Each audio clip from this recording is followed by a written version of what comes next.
Hello, everybody, and welcome back to English with Lewis. And this is British English Pod. And, well, as you know, my name is Lewis. And it's a pleasure to be back because it feels like I haven't recorded one of these podcasts in quite a while.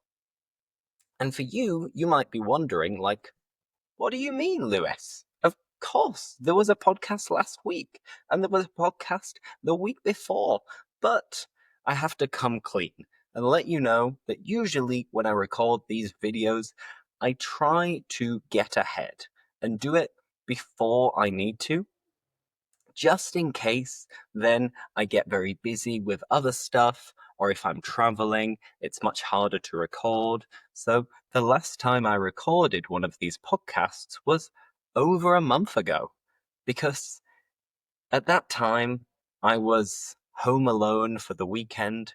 I had no plans. I didn't really fancy doing anything either. So I thought, all right, this is the weekend to get ahead. And the phrasal verb to get ahead is to do work before you need to do it. So I got ahead with recording these podcasts, and I recorded 6 of them, which were the first 6 episodes of the podcast so far, speaking about lots of different stuff, including being my own boss. I recommended different British English TV shows. I also recommended some typical British English food. So I covered a few different topics, and I'm going to continue to cover a different topic every week. So if you have any recommendations for topics for me to cover in the near future, please let me know and I'd be happy to oblige. But today, what's the plan? What am I going to do? Well, I don't really know. So today I'm going to wing it. I'm going to improvise. I'm going to play it by ear. Let me go over that vocabulary. So to improvise, 2 nice expressions we can use, which have practically the same meaning, is to wing it. If you're going to give a presentation and you haven't prepared a PowerPoint, you just wing it, you know? Another explanation is to play it by ear. So if I haven't got plans for the rest of the week, I'll just play it by ear, you know? I will adapt and improvise as the week goes on. And today is no different, really, because what I'm going to tell you about is basically what I've been doing for the last month, more or less, because I've been traveling a lot, moving around a lot. I've had lots of social plans at the same time. And today I'm back in Brussels, in Belgium, where I've been living now for the last couple of years. And it feels good to be back. It feels great to be back. And not because I think Brussels is the best city in the world. It's great. You should visit. And if you are thinking of visiting, let me know. But yeah, I'm more than anything just relieved that I don't have any big commitments ahead of me. I don't have that many things that I absolutely must do in the next few weeks. So if I want to, I can chill out and take it easy, be productive, and have a nice relaxing time during the next few weeks. Of course, making lots of videos, teaching lots of classes, and all of these things. And on that note, if you are interested in joining my classes, send me a message, send me an email. You can sign up to my group classes, or you can book one-to-one classes on my website, englishwithlewis.com. But I don't want to promote too much. If you know, you know. Sign up to my classes. Now, let's move on, and I'm going to tell you what I've been doing for the last month. So, I flew to Manchester, I think almost 4 weeks ago, because one of my best friends was going to get married, and he had organized his stag do in Liverpool. And some of you might be familiar with my personal story, but basically, I went to university in Liverpool, at the University of Liverpool, and I studied languages there. And I lived there for 3 years. So Liverpool for me has a special place in my heart. So I was buzzing. I was so excited for this stag do because I was going to be there with some of my best friends. I was going to be going to bars and restaurants that I hadn't been to for a long time. And I was excited to be back in England at the same time. So basically, a month ago, I flew to Manchester. From there, got the train to Liverpool because it's only like 45 minutes train from Manchester to Liverpool. And I met up with lots of my friends from school and also from my time in Australia. So we saw each other, we were hugging, we were excited. Everybody was absolutely raring to go. To be raring to go is like you're ready. You're ready and raring. So I was raring to have some drinks and have a good time with my friends. And I did. And what did we do on the stag do? By the way, a stag do in American English, they would say a bachelor party. However, in British English, everybody will say a stag do. And a do is another way of saying a party. I could say, I'm having a do at my house. Do you fancy coming? This is me saying, I'm having a party at my house. Would you like to join? Would you like to come? So anyway, that is a stag do. And I went back to England for a stag do in Liverpool. Whilst we were there, the weather was okay. It wasn't raining all the time. The sun came out for a few moments. And on the Friday, we basically just spent all day wandering around, watching some football, and drinking. Now, if you don't drink, that is perfect. Right now, I'm probably not going to drink for the next month because I've been overindulging myself and drinking too much. And I don't feel good about it. I need to get back into the routine of being a healthy human being. So hopefully that'll happen now. But yeah, on Friday, we were drinking, wandering around. We went to a karaoke bar as well. We sang. We had a good time. And then the next morning on the Saturday, we had to get up and go to a go-karting place. And usually when you go go-karting, it's very fun. You have to put on some kind of suit. You have to put on a helmet. You strap yourself in with a seatbelt. And then usually you're supposed to avoid contact with the other drivers and the other carts. But in the end, you always end up hitting each other and trying to put other people off and distract them. This was no different in that way because at the end of the day, it was a competition and we were all there to try and see who could win the races. But one differential point is that every cart had a screen. So where you had the steering wheel to turn right or left, you had a screen in the middle and you had a button next to it. And there were lights on the track. And if you drove over some of these lights, then you would be given like some kind of privilege. And these privileges could be a boost to make you go faster. It could be a bomb to make the person behind you stop for 5 seconds. It could also be a shield to protect you from bombs, for example. And all of these elements made it feel like we were Luigi and Mario and we were going karting, but like video game karting. So it was cool. It was really interesting. And I thought I was going to be terrible at it. But surprisingly, I came second out of everybody. So it turns out that my namesake, Lewis Hamilton, is maybe not the best Formula One driver in the world. Maybe it's me. Maybe I should check it out. But no, that was really cool. We went go-karting. I remember feeling that I had a bit of a migraine and I had a headache, but purely because I had a hangover. And usually in the UK, we live by a motto, which is hair of the dog. And hair of the dog basically means that if you've already got a hangover and you need to continue socializing and continue the party the next day, you've only got one option.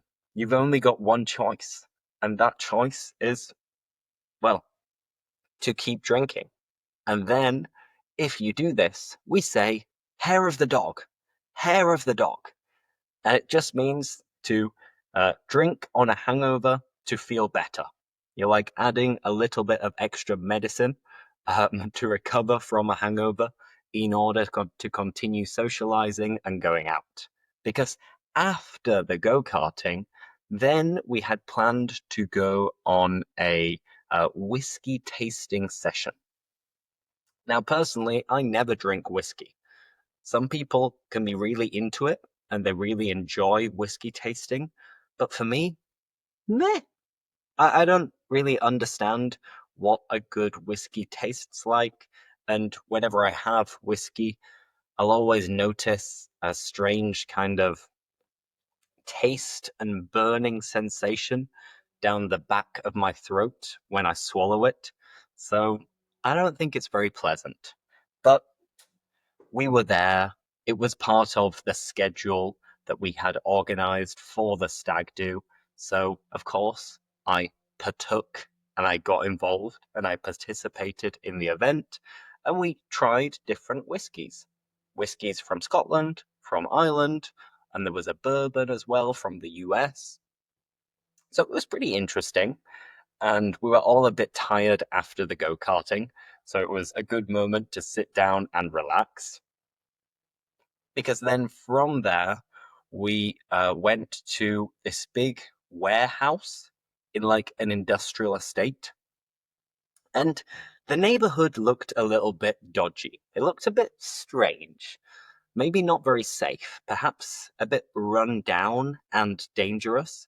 But then, as soon as you entered this big warehouse, it was full of stages, bars and different like market stalls with one stall was for Italian food, another stall for Indian food, another stall for Argentinian food, and so on and so forth.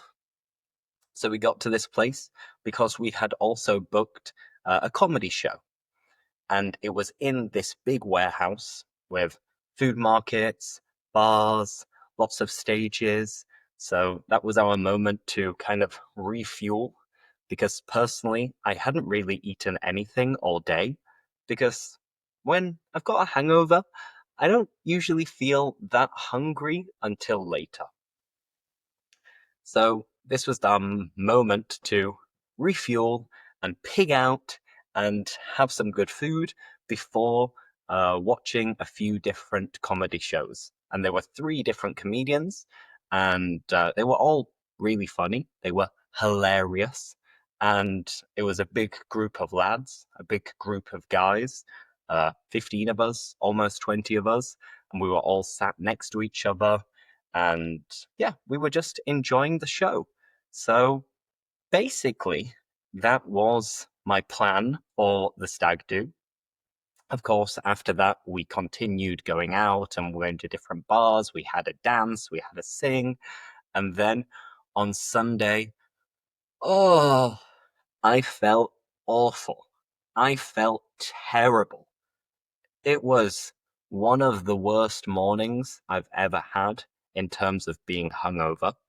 And we had to drive back home, and we had to go from Liverpool to Leeds, which is like between an hour and a half and 2 hours drive. Luckily, my friend gave me a lift. To give someone a lift is to drive someone somewhere. So I didn't personally have to drive, but my friend thankfully gave me a lift back home.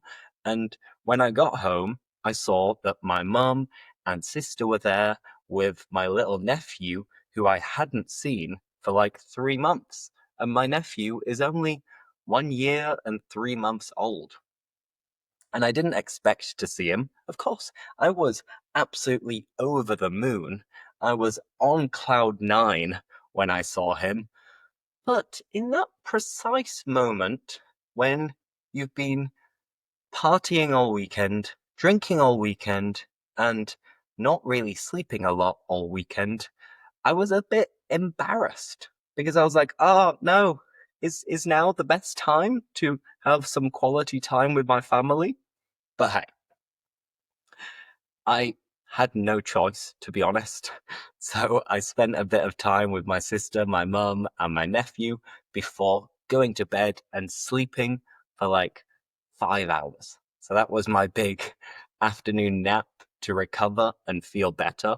And from there, I could start my normal time back home with the family, back to the routine, and so on. But to sum up, that was my stag do, and that was the initial reason why I went home, and it was great. I had a great time. The only other downside is that, well, everybody got sick after.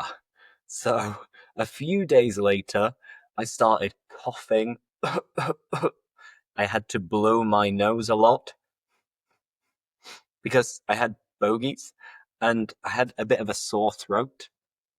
So I think everybody who went on the stag do came down with a bit of an illness and a bit of a cold. And it was never anything major. It wasn't like I was properly sick, but it took a long time to recover from. And I think now's the time when I'm realizing that, well, I'm getting old. Because previously, 10 years ago, maybe 5 years ago, a weekend of partying was, normal. It was fun. It was great. And I might have a bit of a hangover on the Sunday, but then by Monday morning, I'd be feeling fresh as a daisy.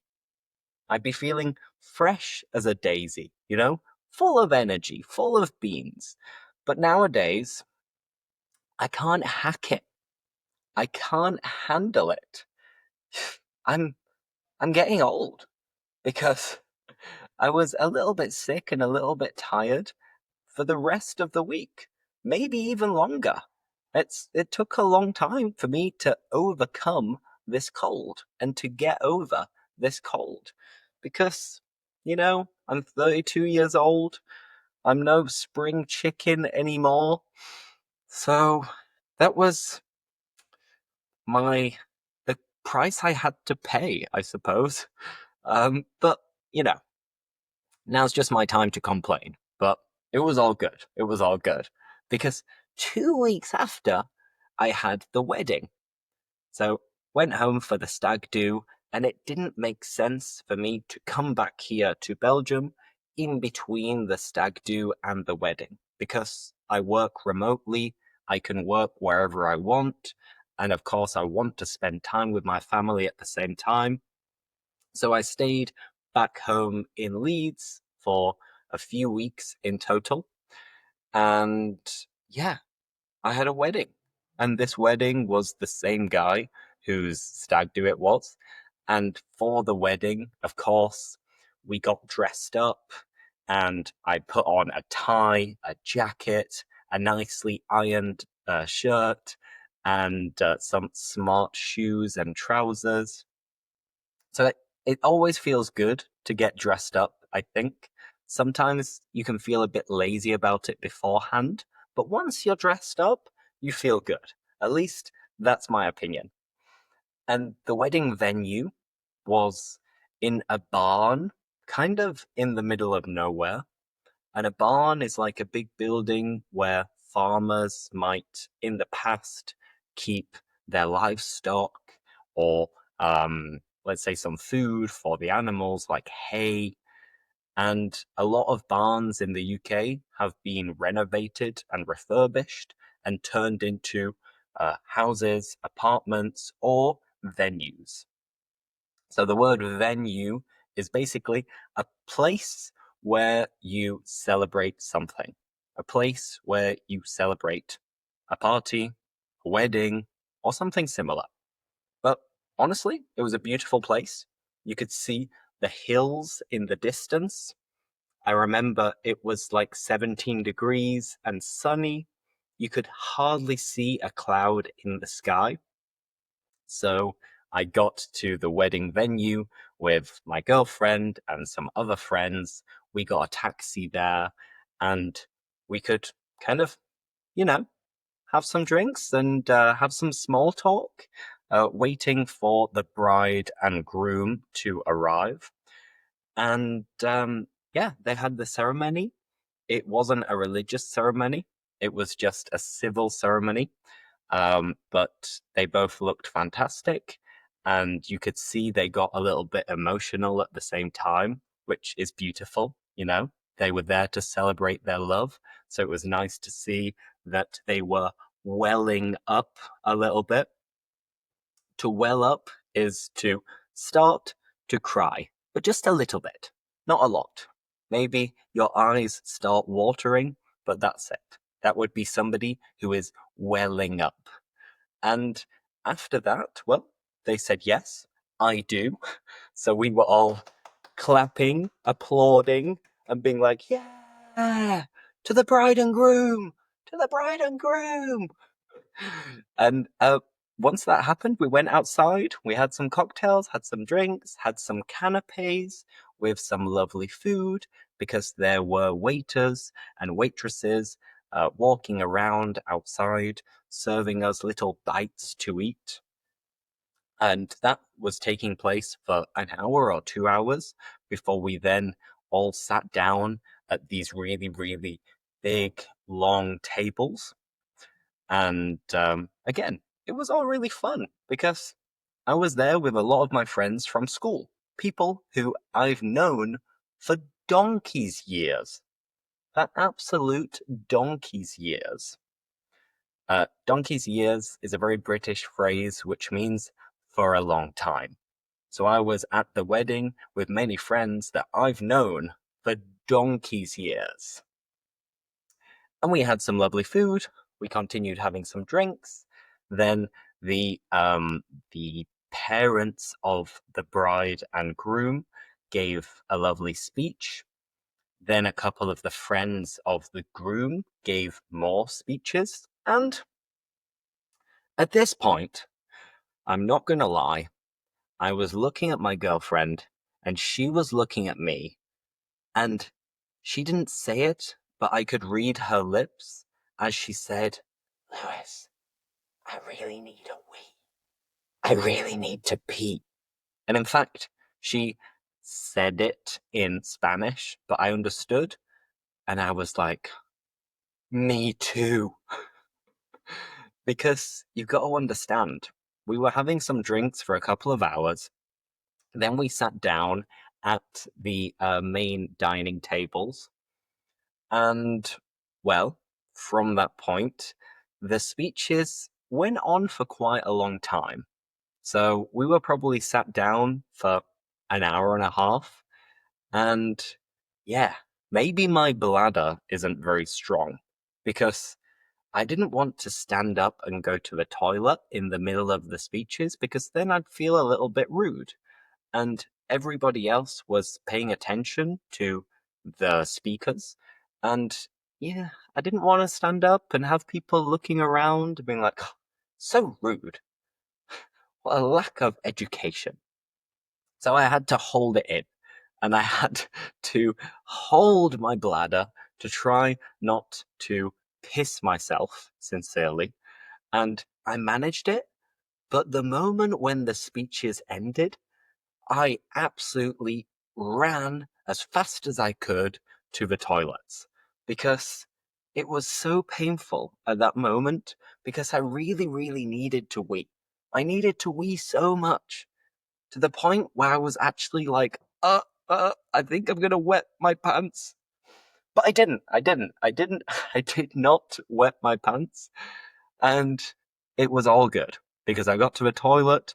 I I had a wee, I weed, I peed, I pissed, and then I could return back to the table and we could continue our meal with the dessert and then keep the party going. Because during the party, there was a band, there was a DJ, there was a guy playing the saxophone, and of course, the bride and groom had their first dance. And whenever there's a wedding, it's always good vibes because people are in a good mood. It's a moment and day to celebrate. So I had a great time. We stayed there until midnight, and then, of course, they had to close the venue. So we ordered another taxi back home, and that was the end of the first wedding. By the way, I'm just realizing I've been telling you this story, and we're already 25 minutes in. So hopefully you're not finding it too boring and repetitive. But as I said, I was just going to wing this podcast. My plan is just to play it by ear. I had some random conversation questions prepared, which maybe I can leave for the next episode, and I'm just going to continue telling you about the rest of my time back home and my second wedding. Because, yes, I had one stag do and two weddings in the space of 1 month, which it's a lot. It's a lot, and it's very tiring. But that was the first wedding, and after that, I continued working remotely. I kept teaching my classes, of course. I started to feel better and better after the cold and the eternal hangover from the stag do.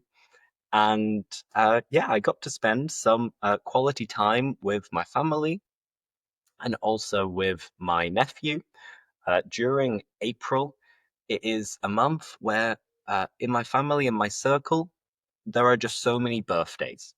So it's my sister's birthday, it's my brother in law's birthday, it's my girlfriend's birthday, it's my cousin's birthday. So there were birthdays all over the place. And because we have so many birthdays in the same month, and given that I was back home for a while, my mum decided to make a lovely Sunday dinner. And if you watched the first or second podcast when I speak about typical English food, you'll know what a Sunday dinner is. But I'll review it and tell you again. And a Sunday dinner is basically what we have in the United Kingdom for Christmas. So a Christmas dinner and a Sunday roast or a Sunday dinner, it's practically the same thing. You have, of course, some kind of roast meat. In our case, we had a roast chicken and roast beef. Then you always have roast potatoes, mashed potatoes. You have pigs in blankets, which are the little sausages wrapped in bacon. Obviously, really healthy. But we do also have some vegetables as well, often peas, carrots, also Brussels sprouts, sometimes some kale. We have cauliflower, like a cauliflower cheese. And basically, you have lots of different dishes, and then you mix it all together, put it on the same plate, pour gravy all over it, so you've got lots of nice sauce, and then you have a feast. So we'll do this as a family every few months, usually when I'm back home, and it is lovely. It's amazing. And my mum and dad are really good cooks, and a little round of applause to them because they put a lot of work into it. Because there's so many things you've got to cook at the same time, and you've got to keep it all warm, and then you've got to serve everybody. And of course, I always tell my mum and dad, listen, you don't need to cook so much, or you can buy some ready-made meals, or we can order a takeaway, or we can go out for dinner, because many pubs and bars and restaurants also serve a very good Sunday roast.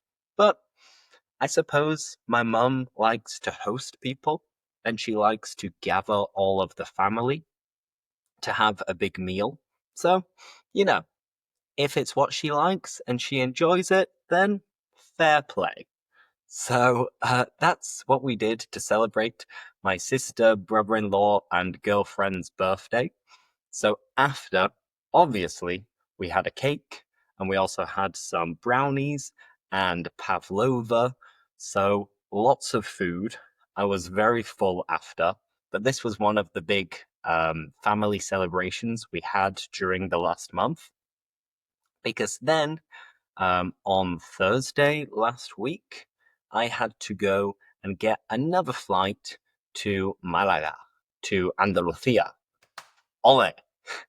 Which, of course, I love Spain. I've lived in Spain previously, and it's an amazing country with amazing people. And we were going there because a couple of friends that we have here in Brussels were getting married in Marbella, or as English people will often call it, Marbs. So they were getting married in Marbs, in Marbella. And yeah, it was a lovely venue. I went with my girlfriend on Thursday and we stayed there for a long weekend, really. And we stayed at the wedding venue, which was a beautiful country estate with a swimming pool, lots of different rooms, and lots of cool people from around the world. Because the couple that got married, he is English and she is Spanish from Marbella, hence the reason why they decided to get married there. But they've both lived around the world in different places. So he used to live in Africa when he was growing up, and then he lived in Germany. She's lived in Belgium and in France and in Germany as well. So it was interesting to see that the guests were from all over the place.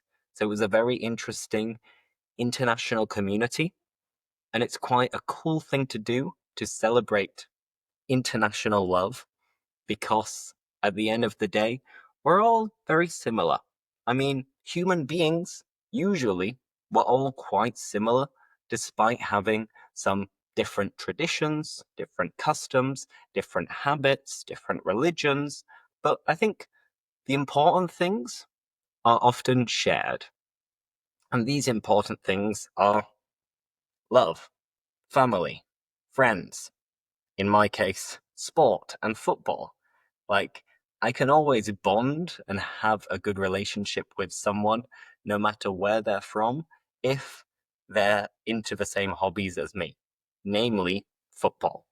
So, this was a cool thing because at the wedding, there were people from all over the place. So, I was speaking English, Spanish, French, and it was just nice to see so many people from different places around the world who had gathered in Marbella to celebrate their wedding.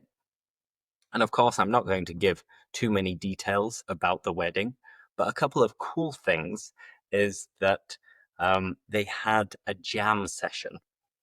And to jam or to have a jam session is when uh, musicians and amateur musicians get together and sing and play music, and everybody is welcome to join in at any moment.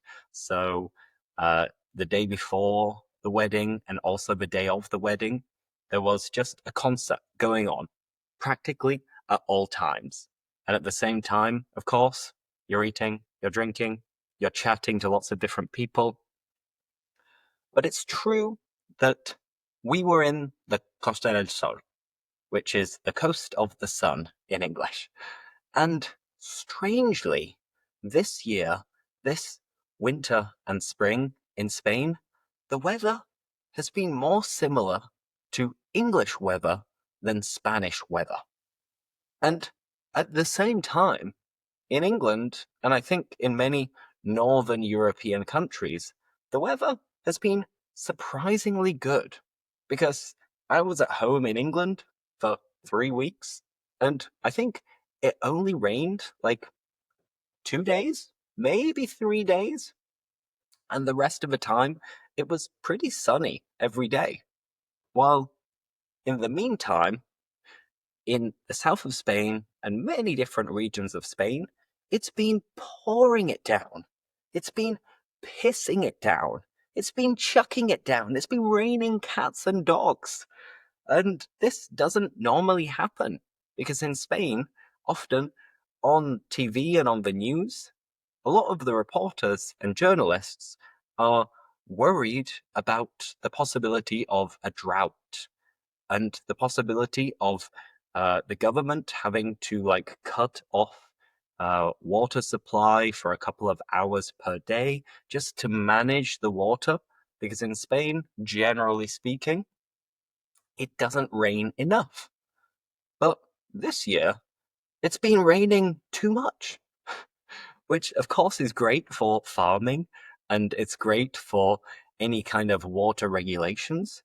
But for this wedding, it was raining. It was raining on Friday and Saturday. They're like, it's the Costa del Sol. What's happened? This isn't supposed to happen like this. But hey, despite that, we had a great time. I still managed to go for a swim in the swimming pool, and I still got a little bit of sun.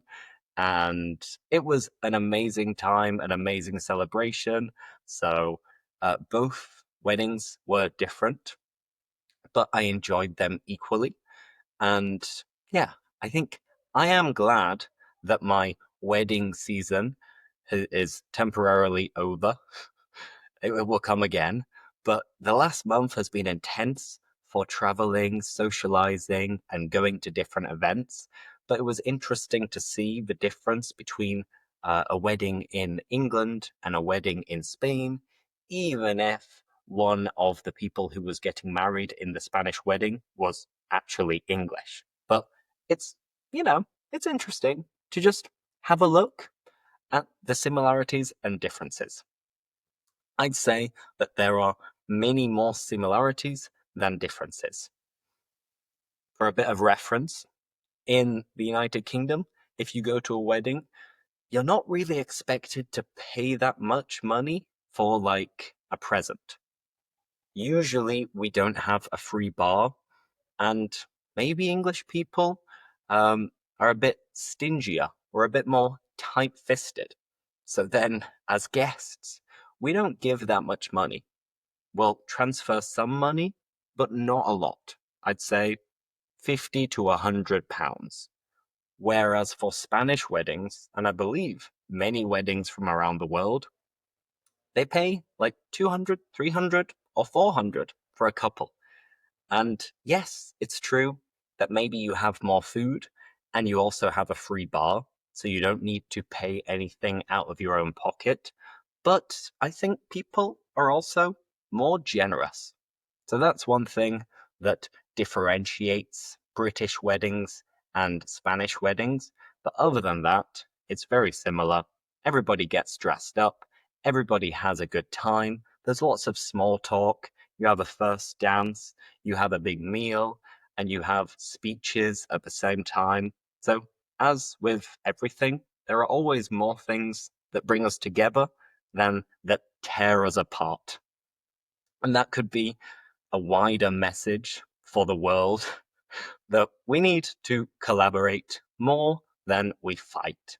But hey, I'm not going to get into any details, but, as human beings, we're not that different around the world. And there are many things we have in common, so we should push to have a better relationship around the world rather than looking for differences to ruin that relationship. But hey, final point that I'd like to go over before finishing this week's podcast is, well, the wedding was vegan, the last one. So then I had an extra day in Malaga, and I love seafood. I love shellfish, and I love fish in general. It's so tasty, and it's something that when you're by the beach, it just, it just makes sense. So on Sunday, we went to a beach bar in Malaga We ordered basically everything on the menu, and we had so many delish. We had so many delicious meals and dishes. By the way, you can describe something as delish. It's like, oh, that dish is delish. But no, everything was delicious, but I overate. Because later that night, when I was trying to fall asleep in bed, my stomach was rumbling and I didn't feel very comfortable. So, yeah, it was a tough night, but let's say maybe I've learned my lesson because usually I always try to eat so much, and this time it didn't sit well with me. Despite how delicious all of the food was, that night was tough, so I'm recovering from that now. And maybe that's just another piece of evidence that I'm getting old. I'm no spring chicken anymore. I used this phrase earlier in the podcast. You might not have realized, but I'll explain it now. If you say, I'm no spring chicken anymore, you're saying that you're not young anymore. And usually, people will say this when they're quite old. As a 32-year-old, it's not common that I'd say it. But in a sarcastic, ironic way, I'm no spring chicken anymore. Anyway, I reckon we should call it a day there and finish off this week's podcast. But I hope you enjoyed hearing me rambling for 40 minutes. And to ramble is to speak without any particular goal or aim in mind. Because when I pressed record, I was planning on, summing up my last month for 10 minutes and then reviewing some common conversation questions and answering them. But it turns out that I got carried away and I kept speaking and I was checking the clock and thinking, whoa, whoa, whoa, whoa. I've been speaking about the stag do for 15 minutes already. And I haven't even touched on the fact that I went to 2 weddings in 2 different countries. So I had to do them justice at the same time. But that is it for today. If you'd like any classes with me, you can book on my website, englishwithlewis.com/classes. Thanks so much for listening. Do like and give a 5 stars review on Spotify if you're listening over there. And I'll see you, as always, in the next episode. So thank you and bye bye.